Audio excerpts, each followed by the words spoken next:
mois du départ du rallye Aïcha des Gazelles, c'est la pression qui monte. Ça se rapproche vitesse un peu grand V. Alors on a un quotidien qui fait que parfois on oublie. Les entraînements ont commencé.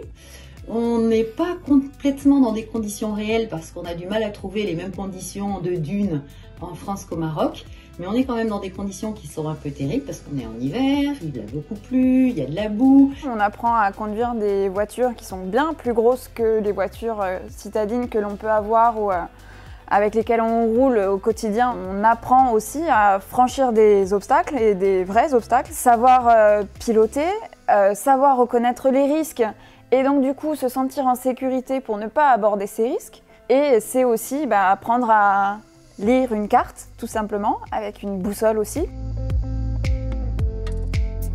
Et moi, ce que je redoute le plus, très honnêtement, ça va être la fatigue et le manque de sommeil, parce qu'on va être dans des conditions plutôt rudes.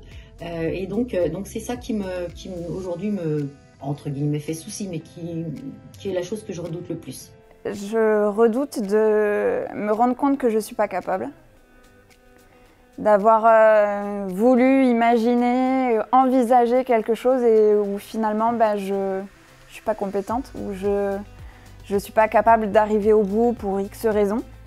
Le manque des gens que j'aime, ma famille, ça va être difficile pour moi, je pense, d'être complètement coupée de tout. Tous ceux qui, à un moment donné, se sont intéressés à notre projet, font partie de notre projet. Et tous ces gens-là nous sont hyper chers, sont hyper importants pour nous, pour notre vision, pour notre santé aussi mentale, parce qu'on se prépare à quelque chose où on ne peut pas se préparer.